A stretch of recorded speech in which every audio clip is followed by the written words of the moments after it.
porque claro, hablar de la gestación múltiple podríamos estar aquí hasta mañana. Para empezar, recordaros lo que es la incidencia de la gestación múltiple a nivel espontáneo. Esto no tiene nada que ver con las técnicas de reproducción asistida, porque las técnicas de reproducción asistida llegaba un momento que estaban entre 1 de 30 y actualmente, gracias a Dios, ya estamos subiendo a 1,50, 1,60. Y respecto a los triples, actualmente ya se está cumpliendo esto porque por las técnicas de reproducción asistida, triples ya hay muy pocos. Esta ley es muy fácil para acordarnos, porque gemelos es 1 entre 80, luego ya es ir subiendo con el exponencial, 80 al cuadrado, 80 elevado a la tercera potencia y a la cuarta potencia. Recordar la epidemiología de que la incidencia de las gestaciones dicigóticas varía según la etnia, más en negras africanas, y sin embargo la de las monocigóticas continúa estable en todo el mundo. Factores influyentes son la edad materna. A mayor edad, mayor probabilidad de tener gemelos, y eso también está relacionado con las técnicas de reproducción asistida, porque las pacientes pues suelen ser pacientes con una mayor edad. Y también se ha producido un aumento de las gestaciones dicigóticas debido también a estas técnicas. Decir que esta clase representa solo el 3% de la obstetricia, pero ese 3% de la obstetricia puede ser que sea el 80-90% de la sala. De la sala. Porque es la patología, verdaderamente la patología.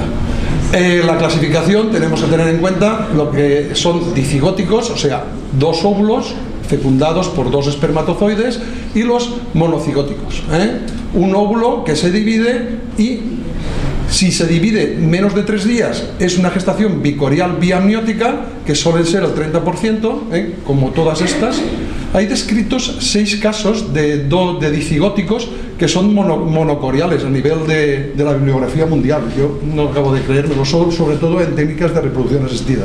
6 casos hay mundiales. Luego, cuando es entre los 4 y los 8 días, es la verdadera quebradero de cabeza de esta clase, que es la monocorial.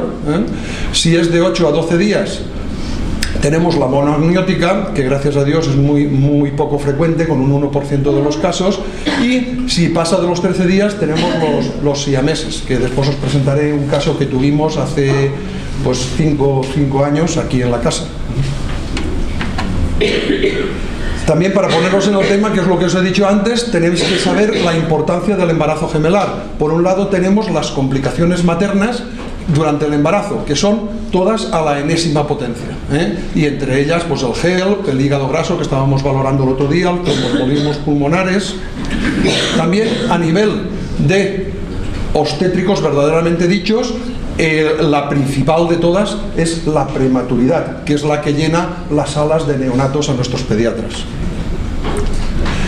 Y lo verdaderamente importante de nuestro control en la gestación gemelar es saber que el número de fetos lleva una mayor incidencia de malformaciones congénitas y de prematuridad, que cuando sean monocigóticos hay también más malformaciones congénitas, puede haber más polidáneos y mayor mortalidad perinatal. Por eso estas gestaciones las terminamos antes. Este monocigótico puede llevar a la monocoriónico, y ahí tenemos las verdaderas patologías de la transfusión feto-fetal y el riesgo vital cuando hay un gemelo muerto, el riesgo vital en el superviviente a partir de la 20 semana. Y cuando son monoamnióticas, que es lo que hemos dicho antes, que gracias a Dios son muy raras, ahí puede haber una colisión de gemelos con un entrelazamiento del cordón y un desenlace fatal de esa gestación. Además de los problemas de la monocoriónica. O sea, además de los problemas.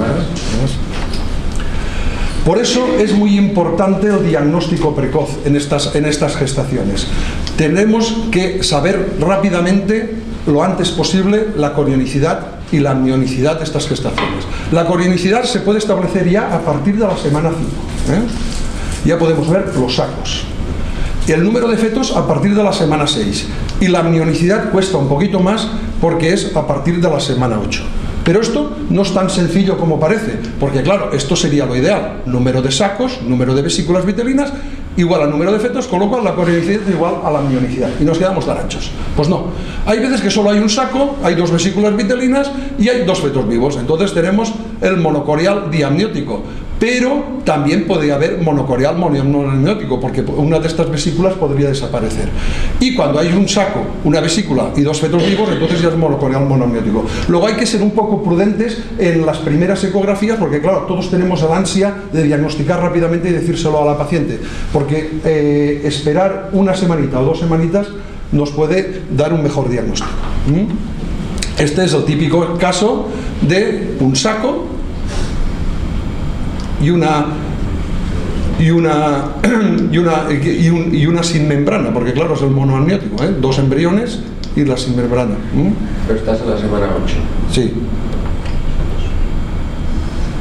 Aquí tenemos el típico caso de 3 sacos, 3 sacos y 3 bolsas. Esto es un tri-tri, es lo que llamamos nosotros tricorial triamniótico.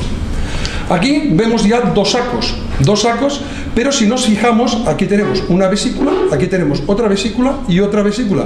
O sea que en un primer momento podríamos decirle a la señora, ¿tiene usted gemelos? Pues no, porque si esperamos una semanita más, esos son unos trillizos. Es un bicorial triamniótico. Estos son más casos de trillizos habidos en nuestra consulta. Ven aquí el que uno está independiente y los otros 2 comparten una placenta. Y esto ya es el gran fiasco. Cuando vemos esto, la pobre señora se pone ya a temblar. Aquí hay 4 sacos y sin embargo hay 5 embriones. 2 de ellos comparten tetracorial y quíntuple feto, ¿no? ¿Será eso? Diráis, Diego se ha olvidado del diagnóstico clásico de la corionicidad en la gestación gemelar. Pues no, aquí está. Lo único que pasa es que yo iba mucho más adelante. Yo iba ya desde un principio ya a ir preparando el diagnóstico. Cuando llegamos a esto ya, al signo lambda, que es el que hay una penetración de la placenta, o el monocorial, que es el signo en T, los signos clásicos. Pero claro, antes de esos, pues hay otros signos que había que saber. Entonces, ¿qué es lo que podemos decir ya en el primer trimestre? O sea, en el primer trimestre nosotros ya podemos ver el vanishing twin, porque entre un 15 y un 20% de las gestaciones gemelares nos pueden hacer un vanishing twin perfectamente, espontáneamente. Luego también hay que ser también un poquito prudentes, ¿no? Podemos ver hematomas subcoriónicos, sobre todo en las amenazas de aborto. También embarazos múltiples junto con mola, que son rarísimos. Y ya podemos ver una discordancia de la longitud cefalonalga en estas 12 primeras semanas. Podemos diagnosticar siameses, como veremos después. Podemos también diagnosticar síndrome de TRAP, como tuvimos el otro día también. Y podemos diagnosticar también el embarazo heterotópico, que es un gemelar que uno está dentro y el otro está fuera. Este es un caso de vanishing twin, donde en un primer momento se ve un embrión con una discordancia y vemos que este tiene latido y el otro no tiene latido. Y luego a lo largo del embarazo, como el saco ya se va desapareciendo. ¿Qué es lo que pasa si la paciente nos llega muchísimo más tarde? Pues el diagnóstico se nos complica. Entonces tenemos distintas tretas. Porque cuando una gestación es monocorial, el sexo tiene que ser igual. Pero claro, las bicoriales también pueden ser del mismo sexo, con lo cual nos complicaría la cosa. Pero claro, si es opuesto, ya tenemos el diagnóstico. El origen de las membranas, como hemos dicho antes, el T y el lambda. La localización placentaria, claro, si tenemos 2 placentas está clarísimo que es un bicorial, pero claro, ¿qué es lo que pasa ahí? Que a veces solo podemos ver una porque están las 2 fusionadas, también nos complica el diagnóstico. El grosor de la membrana, ahora os enseñaré grosores de la membrana. Creo yo que es muy importante también en tener en cuenta, ya que la membrana del bicorial tiene 4 capas, con lo cual tiene un grosor superior a 2 milímetros, y la del monocorial tiene 2 capas y un grosor menor de 2 milímetros. Esto es, pues eso, es una paciente que nos apareció aquí, que está pendiente para mañana para hacer una cesárea, que nos llegó con 15 semanas de gestación, con una gestación triple. Podéis ver ahí la membrana, qué fina es. Bueno, es que no caben ya con 15 semanas los 3 embriones en el mismo plano, pero veis la membrana qué fina es de separación entre los distintos gemelos. Esta es una monocorial triamniótica. La incidencia puede ser calculada entre 1 millón de embarazos, una cosa así. Es el tercer caso que tenemos en la casa. Alfredo no se lo creía, ahí están los datos, Uno entre 1 millón, si en esta casa han parido 300.000 cánceres. Pero nos lo mandan de fuera. No puede ser la gente del otro lotería. Nos lo mandan de fuera, ninguna es de nuestra área. Ahí están las imágenes en 4D que son espectaculares, el follón que llevan de brazos, de piernas los distintos. Bueno, esto es lo que decía de la membrana. Esta membrana es la clásica membrana de un bicorial. Este plano a mí me gusta mucho y cuando pasan los residentes conmigo la poli, porque si tú coges un plano así, con los dos sacos a los lados, tú ves perfectamente la cantidad de líquido amniótico. Y entonces este plano te sirve, primero, para ver la membrana, cómo es, el grosor de la membrana, y para valorar el líquido amniótico de los dos gemelos. Y esta, como veis, mirad qué fina es la membrana, no sé si los de detrás lo podéis ver, pero esto es de un monocorial. El otro día también en la consulta. Bueno, ahora vamos a hablar un poco de las curiosidades o de las situaciones especiales que tenemos en las gestaciones gemelares. Por un lado, tenemos que el diagnóstico prenatal, el riesgo de anomalías cromosómicas está aumentado en estas gestaciones dicigóticas. ¿Por qué está aumentado en las gestaciones dicigóticas? Porque son 2, entonces la probabilidad es la misma para uno, pero claro, al ser 2 aumenta la probabilidad. En gestaciones monocoriónicas permanece similar a las gestaciones únicas. Se debe realizar el test combinado del primer trimestre y en gestaciones bicoriales permite calcular el riesgo de cada feto. Sin embargo, en las gestaciones monocoriales el riesgo es el mismo para los 2 fetos y se calcula con la media de las 2 TN. Esto ya por fin lo hemos conseguido ya en la casa desde hace un año. Hasta hace un año nos daban 2 igual que si fueran bicoriales, lo que pasa que hacíamos el truco porque claro, igual se puede hacer la media de las TN como coger la TN máxima. Entonces cogíamos el de mayor riesgo y entonces claro, jugábamos con eso. Con respecto a los procedimientos invasivos, podemos también realizar amniocentesis con un cariotipo fiable para ambos fetos, aunque hay que ir con cuidado que a veces puede haber contaminaciones. Y el riesgo de aborto según la SEGO es de un 3,5. Hay autores que dicen que es hasta un 7. Con respecto a la biopsia corial, el riesgo de aborto según la SEGO dice que es igual que en la gestación única. Yo no me lo creo. Y en gestaciones monocoriales se debe tomar solo una muestra. Continuamos con situaciones especiales y aprovecho para decir que en las gestaciones gemelares, por favor, en la amenaza de parto prematura, que se use atosiban. Son pacientes que llevan una sobrecarga hemodinámica muy grande, porque es un embarazo de 2, no es un embarazo simple. Les metemos corticoides, que tienen el efecto también mineral corticoide. Les metemos sulfato de magnesio, ponerle atosiban. Y la RPM se tratará igual como en las gestaciones únicas. Más situaciones especiales. Parto diferido de un gemelo. ¿Cuándo podemos hacerle optar a la paciente? Porque claro, esto hay que prepararlo antes de. Nosotros tenemos una gestación gemelar que se nos ha puesto de parto con menos de 26 semanas. El pronóstico es muy malo, porque claro, es la gran prematuridad con el bajo peso que vamos a sacar. Entonces, yo creo, sinceramente, que si tenemos una analítica de la paciente perfecta, que no hay ningún signo ni síntoma de una sospecha de coriamnionitis, se le debe de ofrecer la posibilidad a la paciente, si es una gestación bicorial, si es monocorial ya hemos acabado, si se descarta la coriamnionitis, el poder hacer un parto diferido, un delayed delivery twin, ¿correcto? Aquí en la casa tenemos experiencia en 3 o 4 casos. Hemos conseguido prolongar la gestación, me parece que la prolongamos un mes, pero claro, si estamos hablando de estas fechas cercanas a las 26 semanas, un mes es mucho. La sistemática que hay que hacer es ligar el cordón lo más distal posible, y meterlo para adentro, no hacer maniobras de tracción de placenta, ser muy suave, poner antibióticos profilácticos de amplio espectro, ampicilina y gentamicina, si es negativo poner la anti-D, y hacer un control seriado de cultivos, de hemogramas y sobre todo eso, que la paciente firme y esté de acuerdo con el consentimiento de foro.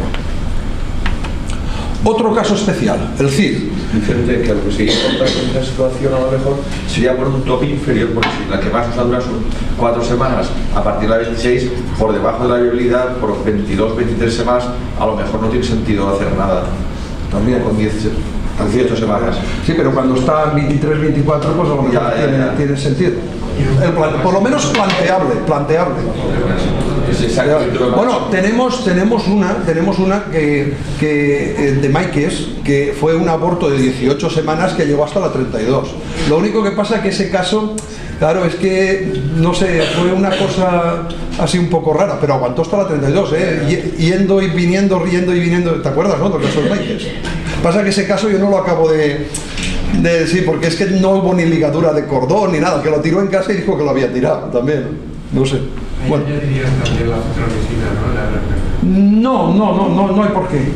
No hay por qué. No, porque verdaderamente con esto es el tratamiento de coriandinitis, que es la citromicina que se añade en la RPM como tratamiento de RPM, es distinto, como profiláctico.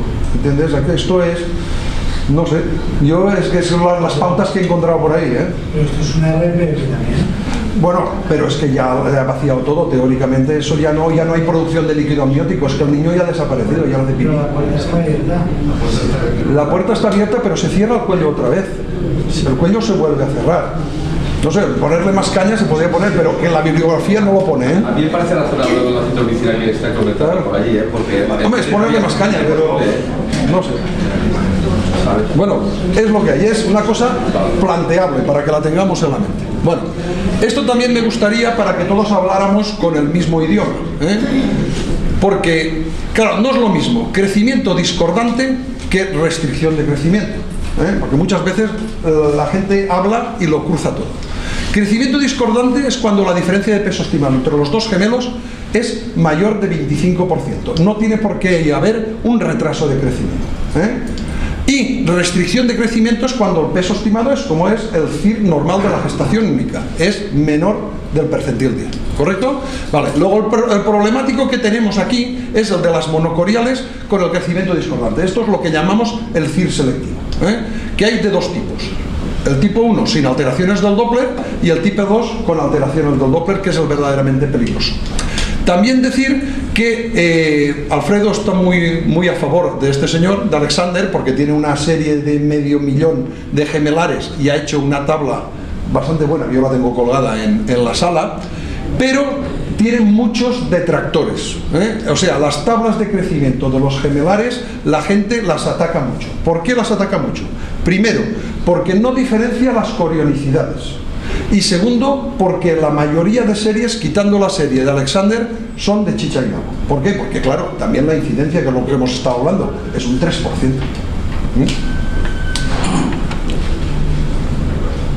Bueno, esto es un CIR selectivo tipo 2, en el cual vemos que el feto discrepante pues tiene una ausencia mantenida de la onda diastólica, y el feto de tamaño normal pues tiene su onda diastólica totalmente perfecta, que es lo que hemos dicho antes. Otra situación especial, la muerte de uno de los gemelos, que nos angustia mucho a todos, ¿no? Pues si son bicoriales, pues claro, dicen, no pasa nada. No, sí que pasa, o sea, esa gestación, lo lógico es que para mucho antes, o sea, que haya una prematuridad. Entonces la paciente, pues hay que decírselo, que está incrementado el riesgo de prematuridad, que tiene que hacer su reposo, hay que hacer unos controles seriados de la longitud cervical, del crecimiento fetal, analítica materna, sobre todo de la hemostasia, y hay que hacer una conducta expectante hasta el término de la misma, porque lo lógico es que no nos llegue ni a la 38 semanas. Y con respecto a las monocoriales, el riesgo elevado de muerte intraútero es del 20 al 25% del otro gemelo, o de secuelas neurológicas severas del 20 al 30% para el gemelo superviviente. Hay que descartar también una anemia aguda en el feto superviviente. ¿Por qué? Porque la causa que hay en las monocoriales por las comunicaciones que tienen es que se produce una hipotensión que intenta recuperar el feto superviviente, y eso le produce una anoxia brusca, ¿correcto? Entonces, también he dicho antes que por debajo de las 20 semanas es raro que todo esto pase, porque todo esto es mucho más frecuente entre las 28 y 32 semanas. Este es un caso que me llamó urgentemente José Luis Micó el otro día, y es una paciente de 19 semanas más 6. Y uno de los gemelos, mirar, el edema que tiene pericraneal, periabdominal. Entonces, claro, dice, hay un feto muerto y es un monocorial, correcto, el otro feto está perfectamente vivo. Claro, la pauta a seguir, pues la pauta a seguir es control y cruzar los dedos, son 19 más 6. Claro, lo que pasa es eso, de que en un principio se creía que eran debido a la tromboplastina y a los trombosis que había posteriores, pero no, esto es muy agudo. Es muy agudo y entonces, claro, habrá que esperar dentro de 3 semanas para que nos entre dentro de la ley, hacer pues, una resonancia, una neurosonografía en 2 semanas, y es lo que hay, pues esperar. Porque, claro, estas lesiones, la porencefalia, igual que la hemorragia intraventricular, pues tardan más en aparecer. Otra situación especial. Dime. Así como luego aclararás en qué momento se acaba cada gestación.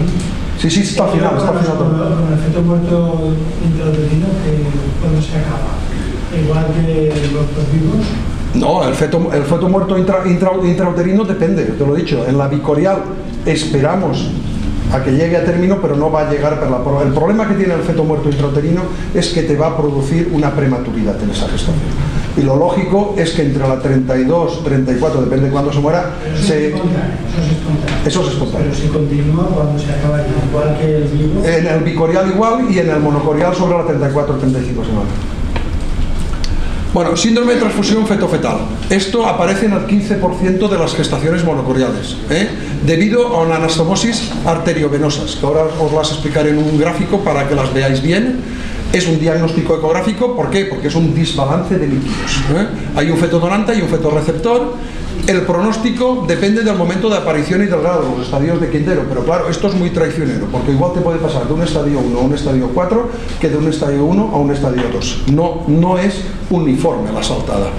Y el tratamiento, claro, aquí en este hospital tiene que ser la ablación de láser por debajo de las 26 semanas. Aquí lo vemos representado, como vemos el gemelo donante pegado a la pared, es lo que se llama el stack twin, y el gemelo receptor que está nadando en una piscifactoría. Y aquí está la representación. Está puesto muy bien, porque claro, las arterias estáis acostumbradas a verlas de rojo, ¿verdad? Y las venas a verlas de azul. Pues aquí no, aquí el autor las ha pintado muy bien, de azul las arterias y de rojo las venas. ¿Por qué? Porque la circulación fetal es al revés, o sea, la arteria lleva la sangre poco oxigenada y con pocos nutrientes y la manda al cotiledón. Y del cotiledón sale la vena ya oxigenada y con los nutrientes hacia el feto, por eso lo pone con rojo. ¿Y qué es lo que pasa en las comunicaciones arteriovenosas? Pues que el feto manda su sangre poco oxigenada y a la que espera recibirla, la muy borde se va hacia el otro lado. Y entonces eso es lo que destruimos con la fetoscopia. Esto lo veremos mañana quien quiera, porque mañana se hace el monocorial triamniótico y entonces bajaré a estudiar la placenta, porque comunicaciones de estas no habrán, porque ha ido fenomenal la gestación, porque estas son unidireccionales y son dañinas de por sí, pero veremos comunicaciones bidireccionales como son las arterioarteriales y las venovenosas, ¿no? Si queréis bajar mañana, cuando lo hagan, pues la estudiaremos. Aquí están para repasar los estadios de Quintero, que son 1, 2, 3, 4 y 5, en el cual vamos viendo el polidramnios, que es el desbalance de líquidos, que es el primer diagnóstico. Después, que si ya hay ausencia de la vejiga, que si ya se altera el Doppler, que si ya aparece hidropesía, o si ya muere el feto. ¿Esto? Este es un caso práctico también nuestro de la consulta, para que veáis cómo se ve una secuencia de estudio de una transfusión feto-fetal. Esto es un estadio 2. ¿Por qué es un estadio 2? Porque vemos el stack, la ausencia de la vejiga y un Doppler normal. Vemos la discrepancia de la gran laguna y vemos que el fetorreceptor tiene su supervejiga, porque claro, está recibiendo un aflujo de líquido buenísimo, y vemos que su Doppler también es fantástico.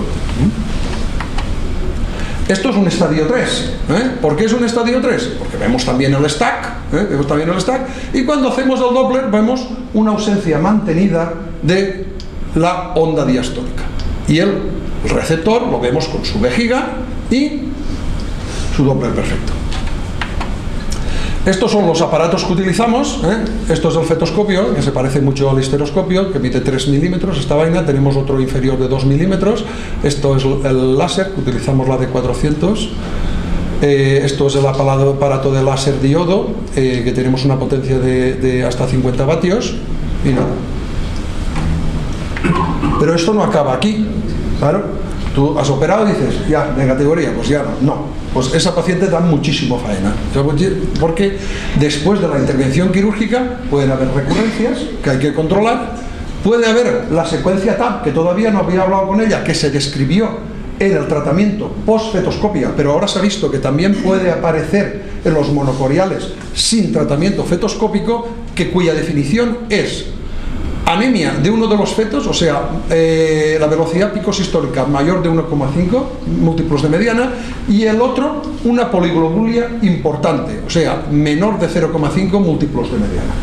O bien que haya una muerte fetal, porque claro, cuando tú haces la cirugía láser tenemos un 80% de supervivencia de al menos un gemelo, pero el donante se suele morir en un 50% de los casos. Luego hay una muerte fetal y habremos que controlar al superviviente. Teóricamente no es el mismo caso de antes, porque hemos separado la placenta o las conexiones vasculares teóricamente de los dos fetos, pero claro, puede haber una anemia del otro feto y hay que continuar los controles. Más situaciones especiales. Yo creo que esto es largo, Quique. El TRAP. El otro día se presentó un TRAP lo presentó Eli aquí en la sesión. La frecuencia también es muy baja. Hay un gemelo acardio y un gemelo bomba, y el gemelo y es lo que se produce la secuencia esta del reverse arterial, de la perfusión reversa arterial. El gemelo cardio tiene una arteria umbilical única. ¿Por qué? Porque le pasa sangre poco oxigenada del gemelo bomba por la comunicación arterio-arterial y él la revierte menos oxigenada todavía, porque claro, no se ha hecho ahí un recambio por la venovenosa al gemelo bomba. Por eso está complicando al gemelo bomba y le puede producir una insuficiencia cardíaca y hasta un 25% de muerte intrauterina. Por eso el tratamiento es la oclusión del cordón del gemelo malformado. Aquí tenemos distintos TRAPs que son verdaderos monstruitos de películas de ficción. Este es un caso que hubo aquí, yo no lo recuerdo, me lo han pasado, que lo diagnosticó Julio Domenech y se hizo un IBE. Y este es el IBE, veis aquí el TRAP. No sé si sería del 2005 o 2004, por ahí, no sé. Sí. Por ahí sería. No sé. Este es el primer caso que tuvimos cuando yo vine aquí, que es el primer TRAP que tuvimos, que lo diagnosticó Vicente Martínez Molina y hizo una RESFlow, o sea, él mismo se operó. O sea, esto es la ecografía con las 16 semanas y en la 17 ya no tenía flujo. O sea, él mismo se había operado. Este es el TRAP que presentó él el otro día. ¿Cómo se ve? Porque se lo hice coger también a Vicente la comunicación arterio-arterial. Esta imagen es preciosa. Y esta imagen también de 4D también. Este es el caso que tenemos todavía en marcha. Y lo diagnosticamos con 13 semanas. Bien, y aquí está, como hemos dicho, la técnica, pues hay que destruir al gemelo TRAP.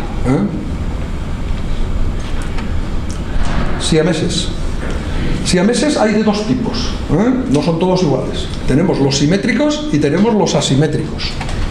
Simétricos, ¿veis? Como hay una simetría por la conjunción, y los asimétricos que no hay simetría, ¿correcto? Esto es un caso de un siamés que hemos tenido aquí. Aquí también hemos tenido siameses. Pues aquí las dos cabezas y ahí cogidos. Y ahora viene lo difícil, a ver si funciona el vídeo, ¿no, Pique? A ver. Bueno, ¿ves? Ahí se ve preciosamente las dos cabezas, ¿ves? Bueno, ahí. Y aquí en el flujo, para que veáis cómo comparten el flujo del corazón, ¿lo veis ahí? Las dos cabezas de cada lado y el flujo cómo va hacia los dos lados. Y esto es el IBE. El IBE de este siamés. Era un toro acopado, ¿no? Qué pequeñito era, un peón pequeño.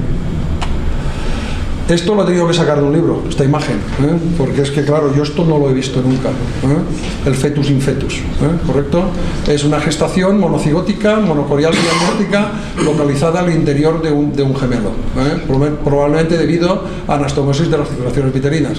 Se presenta como una masa intracraneal, abdominal o escrotal en la infancia y frecuentemente localizada en la parte alta del retroperitoneal.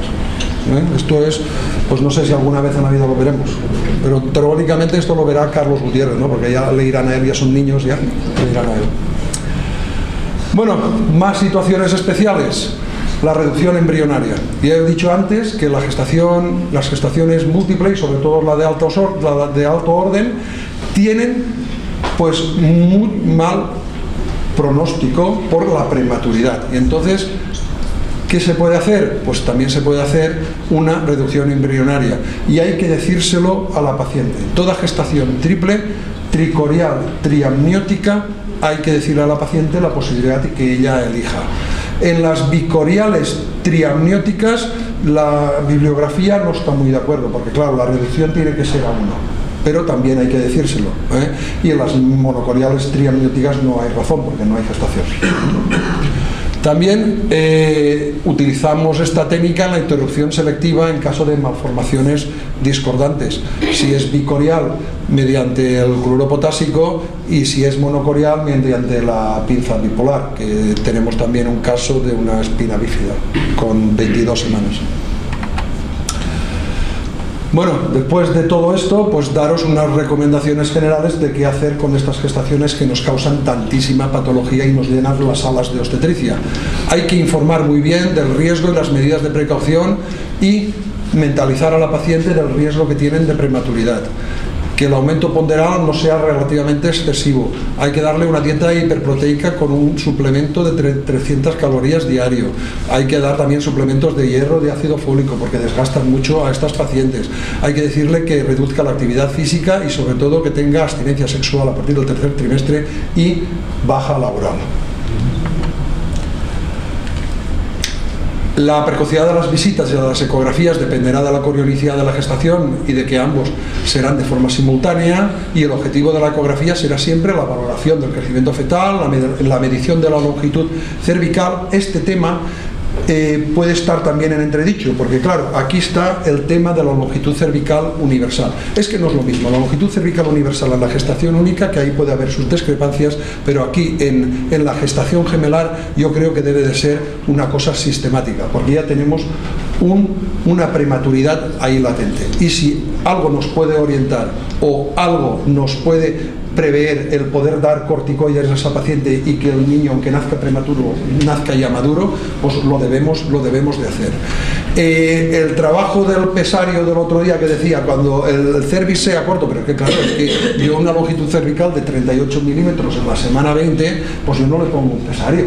O sea, yo le pondría un pesario a partir de 25 milímetros, porque ¿qué pasa? Que el autor del trabajo no tenía suficientes casos, porque lo que hemos dicho, de que el problema que tienen los estudios gemelares es que la casuística es baja, pues no lo ha sacado así. Pero puede que la orientación vaya ahí, ¿no? Que si tenemos una longitud cervical de menor de 25 milímetros en un gemelar, el pesario nos vaya bien. Yo he puesto 6 o 7 y pues tendré una eficacia de un 70%, o sea que va a favor de su uso, ¿no? Y sobre todo también tenemos que en las gestaciones monocoriales tenemos que hacer un buen diagnóstico precoz del síndrome de transfusión feto-fetal, así como del CIR selectivo, porque esto mata, ¿no? Esta es la sistemática que hacemos en nuestra consulta respecto a las bicoriales. Esta es la sistemática también con respecto a las monocoriales, como empezamos a partir de la semana 16 a hacer un marcaje al hombre, ¿no? En las gestaciones triples pues también las vemos cada 2 semanas. Y aquí lo que preguntaba Domingo, ¿correcto? Gestación bicorial, semana 38. Gestación monocorial, semana 36, que es toda la semana, 36 hasta 36 más 6. Gestación monocoreal monoamniótica, 32-34, previa maduración pulmonar. Y gestación triple en las 35 semanas. Esta de mañana la terminaremos en la 34 porque es una monocorial. Entonces ya nos metemos ya un poco, pues hacemos, como hay pocos casos, tampoco vamos a jugárnosla. Y esta tabla a mí me gusta mucho, y os la he puesto, y es la tabla del año 97, o sea que puede oler a naftalina, pero es que no ha variado, o sea, porque las cifras anteriores no las hemos puesto al azar, porque si veis, esto es la semana 36 en el monocorial, veis que desde la semana 22 la muerte prácticamente es llana, y a partir de aquí sube, por eso los acabamos los monocoriales en las 36 semanas, y si veis aquí, hay otro repique en la bicorial a partir de la 38 semana, por eso también los acabamos, aunque es menor. Aquí podríamos alargarnos un poquito más, pero esta tabla es de 1997 y Baski ha terminado este año pasado un estudio, que es el estudio Stork, para demostrar que esto no ha variado y no hay por qué adelantar la finalización de las gestaciones monocoriales, porque Bill está obsesionado en acabarlas a la 35, previo maduración con corticoides. Y esto es otra cosa porque ha salido ahora también el trabajo del New England, que cuando ambos gemelos son encefálicos hay que usar la vía vaginal. Si el primer gemelo es encefálico y el segundo en otra presentación, menos de 32 semanas o peso fetal estimado menor de 1500, hay que hacer una cesárea electiva, y si es mayor de 32 semanas o peso fetal estimado mayor de 1500, hay que usar la vía vaginal. Y el primer gemelo en presentación no cefálica es cesárea electiva, y tenemos más gemelo y a más fetos es cesárea electiva. Y eso para que no haya discusión en el punto ese de que el segundo gemelo en situación no cefálica, aquí está el trabajo de Hanna, en el cual lo pone que no aumenta la morbilidad del parto vaginal con respecto a la cesárea, a pesar de que haya 3 fracturas de huesos largos. Pero claro, 3 fracturas entre 1500, pero es que tampoco describe en el trabajo, porque he estado minuciosamente leyéndolo también, las maniobras que se han realizado, cómo se han realizado, ni nada de nada, porque claro, lo que hay que hacer es suave también, o sea, lo que no puedes ir a la bestia para romper un fémur, ¿correcto? Pero Hanna, que es la que ha destruido el parto vaginal con las nalgas, diga que se puede parir por abajo con un segundo gemelo no cefálica, eso es muy importante. Será importante para ella, pero yo creo que eso no es extensible a toda la población. Hombre, es un trabajo randomizado con 1500 y 1500, o sea que no es... Bueno, viendo los antecedentes habrá que esperar que haga los siguientes.